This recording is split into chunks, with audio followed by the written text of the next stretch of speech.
안녕하세요. 신박사입니다. 2020년 6월 16일 오전 신박사의 스마트 리포트입니다. 이번 시간은 바이오 업종에 대한 좀 체크를 할 텐데요. 먼저 이제 다들 궁금하신 미국과 유럽 시장, 그 부분부터 먼저 체크를 해보도록 할게요. 어제 우리나라 시장이 급락을 했죠. 그래서 어떻게 보면 전일 열린 미국과 유럽 시장의 어떤 동향이 또 오늘 시장의 어떤 중요한 또 방향을 좀 제공할 수 있기 때문에 그 부분을 한번 체크해 보겠습니다.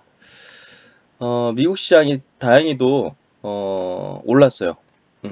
뭐 유럽 시장도 마찬가지로 예, 밑꼬리 그리면서 쭉 끌어올려졌고요. 그리고 이제 유럽 시장은 이제 새벽에 일찍 마감하니까 그 뒤에 이제 미국 시장이 또 중요한데 미국 시장이 여기 보시면 나스닥 지수입니다. 9,726포인트 거의 이제 만 포인트 다시 다가가는 흐름이고요. 마이너스 1.69%로 시작했는데 완전히 뭐 시가가 저가 그리고 종가가 고가 형태로 추세를 그래도 되돌리는 어떤 굉장히 확률적으로 높은 신호의 어떤 마감을 좀 보였죠. 다우지수도 마찬가지로 밑꼬리 그리면서 거의 종가 고가 부근에서 마감을 하면서 일단 5일선 다 회복을 해줬죠. 나스닥이 5일선 거의 회복을 했고 다우가 회복을 했고 또 이제 S&P 지수도 예, 5일선 회복은 못했군요. 예. 하여튼 뭐 밑꼬리 그리면서 뭐 종가가 거의 고가 형태인 장대 양봉으로 새 3대 지수 모두 마감을 해줬습니다. 그래서 그 이유가 뭔가 뭐 언론 기사 보면 연준의 말 한마디가 이제 폭락하던 뉴욕 증시를 살렸다. 그래서 이제 역시나 뭐 연준의 역할이 굉장히 중요했던 걸로 보여지고요. 어제 이제 얘기했던 것 중에 좀 그 눈여겨볼 부분이 연준이 이제 그동안 그 회사채를 매입을 해주는 걸로 돼 있었는데 발행 시장을 이제 주로 매입한다고 했었거든요. 근데 이제 유통 시장까지 그러니까 그냥 뭐 시중에 돌아다니는 이제 유통 시장의 회사채를까지 매입을 한다는 거죠. 그러니까 파격적인 거죠, 사실은. 그러니까 이 코로나 사태 터지고 나서 미국의 이제 중앙은행 연준이 해온 액션들을 보면 가만히 생각해 보면 굉장히 파격적이에요.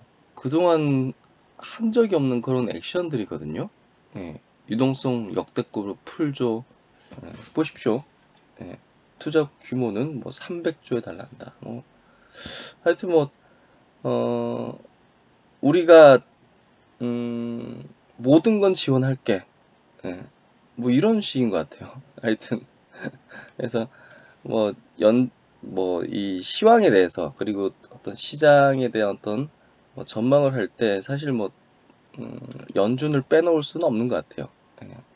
뭐 하면 이제 마지막에 연준이 이렇게 할게 해가지고 항상 지수를 떠받치는 하여튼 뭐 증시가 무너지지 않게 어떤 방식이든 사용하려고 하는 게 일단은 뭐 연준에 맞서지 말라 이 얘기를 꼭 주지시키는 것 같아요. 그래서 어찌됐든 어제 우리나라 시장에서 그 외국인이 선물을 막판에 굉장히 매수를 크게 했다고 제가 어제 영상에서 말씀드렸잖아요. 그게 좀 희한하다. 예. 여기 보시면 어제 9천억 이 선물이거든요. 예. 선물을 9천억. 최근에도 뭐 계속 선물을 매수했죠. 지수가 이제 좀 조정을 받는 과정에서. 그러니까 막판에 막 당기는 걸 보니까 희한하더라고요. 예. 결국은 뭐 여기 보시면 결국은 뭐 지수를 이렇게 미국 시장을 급등하게 됐는데 하여튼 뭐 그들은 알고 있었던 게 아닌가 뭐 그런 생각까지 좀 들 정도입니다. 미국 시장 그러면 종목들 어떻게 동향이 움직였는지 한번 보면요. 기술주들 뭐 한 1% 내외 정도 강세를 보였어요. 애플도 한 1%, 마이크로소프트 0.6%, 아마존도 한 1%. 그래서 사실 제가 증시가 강세장을 계속 유지하고 있고 무너지기 좀 쉽진 않다 이렇게 판단하는 근거 중에 하나가 이 미국 시장에 이제 주요 대장주군들 있잖아요. 이런 대장주군들이 붕괴 신호가 전혀 없거든요. 그러니까 보십시오. 아마존 같은 경우 보십시오. 페이스북, 예, 구글, 뭐 애플, 마이크로소프트. 예, 아직 버블 단계까지는 아닌 것 같아요.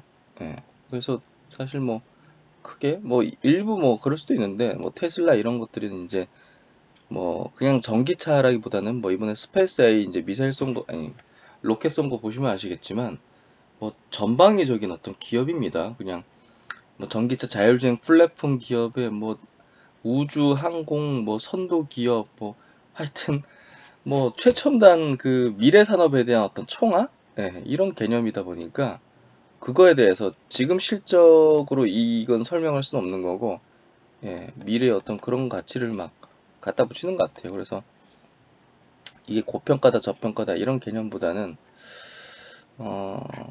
그리고 이제 아마존이 플랫폼 기업이죠. 예, 그런 밸류를 붙이는 것 같아요. 예, 그래서 이런 기업들이 지금 뭐 계속 역사적 신고가를 내면서 버블적인 측면이 없거든요. 예, 그런 걸 보면 사실 미국 시장도 뭐 조정이지 뭐 붕괴된다든지 이런 개념은 아닌 것 같아요. 그렇게 좀 보시면 될 것 같고요. 오늘 좀 얘기 드리려고 하는 게 어제 이제 급락 분석 뭐 해드린 거 한번 다시 한번 이렇게 보시고요. 오전에 버티고 있었거든요. 바이오주들이. 근데 오후에 어쩔 수 없이 이제 같이 무너졌는데 사실 거래량이 별로 늘지도 않고 그냥 막판에 급락한 개념이기 때문에 이런 경우는 뭐 거의 제가 이제 또 반등도 세게 빠르게 나올 수 있다 이렇게 얘기 드렸잖아요. 그래서 오늘 같은 경우 좀 세게 나올 수 있지 않을까. 혹시 이제 바이오주들, 주도주들, 뭐 셀트로이나 이런 것들을 매수 안 하신 분들은 없으신 분들은 오늘 제가 볼 때는 어제가 최적이었던 것 같고 그 매수 기회를 오랫동안 주지 않는다고 이제 말씀드렸잖아요. 오늘 장 초반 정도가 기회를 주는 게 아닐까요? 예. 하여튼 뭐 열려봐야지 알겠지만 그런 생각이 좀 들고요. 바이오주들 어제 흐름 보면요. 오전에 이제 시세 흐름이 주도주군 중심으로 이제 플러스를 유지를 하다가 1시 30분 이후 이제 지수 급락하고 함께 이제 급락을 좀 연출했죠. 그리고 이제 거래량을 늘리지 않으면서 예, 요게 좀 중요했던 것 같아요. 대부분의 종목들 거래량 늘리지 않으면서 급작스러운 어떤 발작 패턴이었거든요. 예, 그래서 일반적으로 이런 경우는 이제 빠른 시간 내에 회복될 가능성이 높습니다.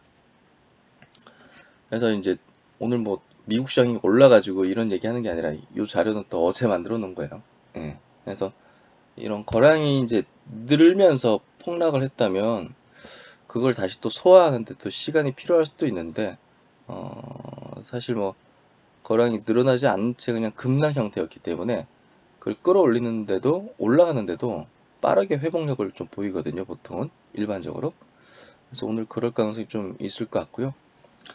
주도 업종이 이제 천정 패턴, 주도 업종, 바이오 업종의 천정 패턴이 나오지 않은 상황이기 때문에 최근 업종 급등을 시키는 차원의 시키는 차원의 약세 흐름 정도로 좀 판단하고 있어요. 그래서 바이오 주도하는 종목들 들고 계신 분들은 뭐 예, 크게 뭐 불안할 필요가 없는 것 같죠.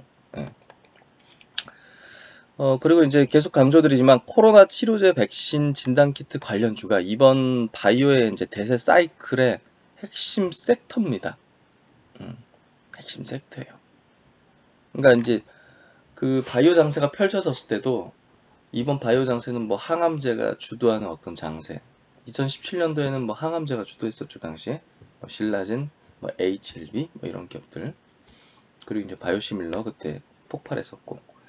이번에 같은 경우는 이제 코로나 치료제 백신 진단 키트 관련주가 뭐 결국은 이 대세 사이클의 어떤 형성의 시발점이었고 끝을 또 만드는 그런 어떤 핵심 섹터라고 볼 수밖에 없어요. 예, 시작을 뭐 진단 키트 쪽이 이제 만들어졌기 때문에 그 끝은 제가 볼 때는 코로나 치료제 백신 쪽이 만들어 줄 거라고 보여져요. 그래서 진단 키트는 투자 매력이 크게 높지 않다. 업사이드가 지금 현재로서는 크진 않다. 이렇게 얘기를 많이 드렸잖아요. 그러니까 먼저 시작해가지고 시세를 분출을 했다고 보여지기 때문에 지금부터는 코로나 치료제 백신이 이제 아직 본 시세가 나오지 않은 그런 어떤 섹터군이다. 바이오 안에서. 그렇게 좀 얘기 드릴 수 있을 것 같고요. 지수 급락에 의해서 전체 증시가 빠질 때 최우선적으로 저가 매수해야 될 종목들이 이제 그런 종목들이다. 그래서 코로나 2차 유행 가능성이 지금 좀 높아지고 있거든요. 글로벌적으로. 뭐 우리나라에 이제 크게 안 늘어나고 있지만 해외 같은 경우는 무서울 정도란 말이에요, 사실. 그래서 지금 막 대륙별로 지금 돌아가지고 뭐 지금 중국까지 다시 돌아온 개념 아니겠습니까? 지금 보면 예, 중국이 뭐 베이징시가 지금 우한 초기 단계에 갔다 뭐 이런 어떤 기사들이 나오는 거 보면 2차 유행 가능성도 있는 것 같아요. 만약에 이제 이게 진짜 현실화 된다면 뭐 시장의 수급은 수혜주로 몰릴 수밖에 없죠. 그래서 이번 시장의 발작, 어제 그 발작에 의한 급락은 명확한 기회다. 그렇게 좀 결론 내릴 수 있을 것 같고요. 어제 제가 읽어드리려다가 못 읽어드린 부분이 이 상상인증권에서 나온 어떤 리포트인데 바이오 업종에 대해서 간략하게 의견을 밝힌 거예요. 애널리스트 분께서. 그래서 요거 한번 좀 읽어드릴게요. 공감해서. 바이오주 상승은 좀 더 이어질 가능성이 높다. 2년 조정 이후 4개월째 지금 현재 상승 중이다. 4개월, 3월, 4월, 5월, 6월. 바이오주는 2015년 한미약품 대규모 라이선스 아웃 계약 이후 1년 정도 급등을 했다. 이후 1년 정도 R&D 조정을 지나 제약바이오 기업의 신약 개발에 대한 기대가 높아지면서 6개월 정도 급등을 했다. 2018년 2월부터 2년간의 조정을 거쳤다. 회계감리 이슈. 이거 참 이런 것도 꺼내가지고 참 회계감리 이슈, 기대에 미치지 못한 임상 데이터, 신라젠 인보사 이슈 등으로 신약 개발에 대한 믿음도 흔들리고 주가도 폭락했다. 그 가운데서도 바이오시밀러 중심 셀트리온과 삼성 바이오로직스 주가는 글로벌 시장향 수출 증가, 수주 증가 등으로 2019년 하반기부터 현재까지 상승했다. 2020년 3월부터 바이오주가 전반적으로 상승하고 있다. 코로나19로 시중 유통성이 풍부해지고 부동산 규제와 맞물려 주식시장에 자금이 몰렸다. 코로나19 백신과 치료제 테마가 형성, 관련된 제약 바이오주가 급등하기 시작했다. 뭐 제넥신, 뭐 셀트리온, 뭐 앱클론 뭐 이런 기업들 있지 않습니까? 코로나 뭐 치료제 백신 만든다고 하니까 이제 막 이쪽으로 수급이 붙기 시작했죠. 특히 공매도 금지로 개인 투자가 중심으로 매수가 증가하면서 바이오는 급등했다. 바이오주 7월까지 상승, 8월 이후는 불안한 상승기에 대한 전망. 일단은 바이오 업종 자체는요, 짧고 굵게 세게 나오기 때문에 일단은 이 바이오 장세 자체가 1년 지속된다 이럴 수는 없거든요. 그래서 여기에서는 8월 이후는 좀 불안한 상승기다. 그러니까 고점의 어떤 패턴이 만들어질 가능성이 없다 이런 얘기를 하는데요. 공매도 금지가 풀리기 전까지가 좀 강한 상승기다 이런 얘기를 좀 하시는 것 같아요. 바이오주는 현재 4개월째 상승 중이다. 바이오주가 급등한 상황에서 앞으로 언제까지 상승할 수 있을까? 과거의 사이클로 보면 3월부터 최소 5개월 이상 비교적 안전한 상승 기간을 예상해 볼 수 있다. 2년간의 긴 조정 기간을 거친 이후의 상승이고 개인 투자가 비중 확대, 공매도 금지와 맞물리면서 주가 상승 모멘텀이 강하기 때문이다. 7월 초 SK바이오팜 상장도 긍정적인 에너지를 제공할 것이다. 이건 긍정적 에너지 제공하겠죠, 당연히. 아직 응축되었던 에너지가 충분히 분출되지 않은 것으로 판단된다. 다만 바이오주 상승이 펀더멘털에 기반했다기보다는 주식시장의 수급 영향이 더 크다고 평가된다. 바이오시밀러 기업과 SK바이오팜 이외에 아직 글로벌 시장에서 성공한 바이오 기업은 없다. 바이오주의 변동성은 항상 염두에 두어야 하고 8월부터 9월 공매도 금지 만료로 불안한 상승기가 될 수 있다. 그때까지가 좀 강하게 상승을 유지할 거다 이렇게 보고 있고요. 여기 보시면 이제 요표 2015년, 2016년 초 그때 이제 R&D 모멘텀 불면서 당시에 그 주요 종목은 한미약품, 뭐 영진약품 이런 종목이었고요. 그 뒤로 이제 좀 1년 정도 조정기를 거치고 이제 대세 상승 또 이제 IT가 막 밀어닥치고 그 다음 바통으로 또 이제 바이오주들이 신라젠, HLB, 삼성바이오로직스, 셀트리온 중심으로 급등을 펼쳤죠. 이때도 짧았어요, 사실 6개월 정도. 그리고 이제 2년이라는 긴 조정 기간을 거쳤어요. 앞서 1년의 긴 조정 기간이 아니라 예, 굉장히 오랜 기간 조정. 그러니까 바이오주 막 실망하고 막 신라젠 사태 터지고 인보사 사태 터지고 뭐 회계 감리 막 터지고 하면서 뭐 2년의 어떤 조정 기간을 거치고요. 이번에 올해가 사실은 바이오 업종이 저는 올해를 바이오 또 사이클이 올 거라고 보고 준비를 계속 하고 있었어요, 사실. 그래서 이제 제가 출연했던 그 케이블 증권 방송에서도 작년 이제 가을 때부터 계속적으로 바이오 업종 올해 큰 사이클이 온다고 얘기를 했었거든요. 예. 이제 그런 준비를 하고 있었는데 코로나가 터지면서 이게 이 빅사이클이 돼버리는 거죠. 예, 완전히. 예, 그랬죠. 그래서 지금 4개월 정도 시장을 좀 주도하는 그런 어떤 업종으로서 사이클이 열리고 있는 과정에 있고요. 아직 막 본 사이클이 본 시세가 막 터지지는 않았어요. 아직 제가 바라볼 때. 그래서 저 같은 경우 이걸 준비를 하고 있었는데 코로나가 터지면서 예, 더 세게 오는 것 같아요. 음. 그래서 이제 보시면 공매도 이제 금지 효과 그리고 코로나19 효과 이런 것들이 또 저금리 유동성 장세와 또 개인 비중의 어떤 확대 이제 동학개비라고 하면서 막 개인 자금이 막 물밀듯이 오고 있죠. 어제도 1조 5천억 원을 이제 순매수했고요. 그래서 그런 자금들이 바이오 업종의 상승에 굉장히 중요한 역할을 또 하거든요.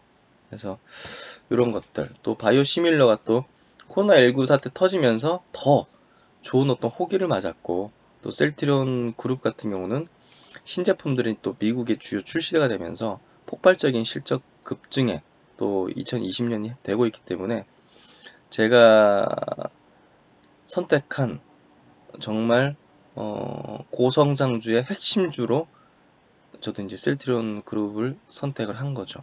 이런 것들을 이제 봤기 때문에. 그래서 이제 이게 어디까지 갈 건가 이거에 대해서는 자기도 이제 그 애널리스트 분도 물음표를 해놨는데요. SK바이오팜 상장하면 또 이 효과가 또 어떻게 나타날지 또 이제 2분기 실적이 또 곧 7월부터 열리게 되겠죠. 예, 그런 부분들에 대한 바이오시밀러 기업들의 어떤 기대감 또 바이오 또 일부 기업들 3상 그리고 혹은 임상 그 승인 신청서 제출하잖아요. 승인 신청서 제출하는 기업은 이제 메지온 또 HLB 그리고 임상 3상 종료 앞둔 기업은 또 이제 지트리빈트 이런 기업이 있지 않습니까? 그래서 이제 그런 기업들도 모멘텀도 불 거기 때문에 그런 부분들이 또 혼재돼 가지고 빅사이클을 또 만들어내고 있다 보여지고 있습니다. 그래서 다들 어제 이제 시장의 급락 바이오주들도 막 막판에 막 10%막 이렇게 빠지고 이랬죠. 예. 겁이 났을 텐데요. 이 바이오 업종이 변동이 좀 커요. 그래서 제가 계속 강조드렸지만 장중에 시세 보지 마십시오. 신박사가 올려드리는 장후 영상 그리고 장 전의 영상 보시고 예, 그런 내용으로 이제 보시고 장 중에는 시세를 보면 또 흔들릴 수 있으니까 그런 얘기를 드린 거거든요. 하여튼 제가 꼭 철저하고 현명한 분석을 해드려서 옆을 꼭 지켜드리고 좋은 종목을 계속 가져갈 수 있도록 털리지 않을 수 있도록 도와드리는 역할을 계속 해드리도록 하겠습니다. 네, 오늘 시장 한번 잘 또 대응을 해보죠. 미국 시장도 올랐고 우리나라 시장도 좋은 출발은 할 것 같은데 사실 좋은 저가 매수 기회였다고 봐요. 예. 네, 하여튼 오늘도 화이팅 하십시오. 예, 좋은 아침 하루 시작하십시오. 예, 신박사 또 오후에 좋은 내용으로 또 찾아뵙도록 하겠습니다. 구독, 좋아요 꼭 부탁드리고요. 저는 이만 물러가겠습니다. 감사합니다.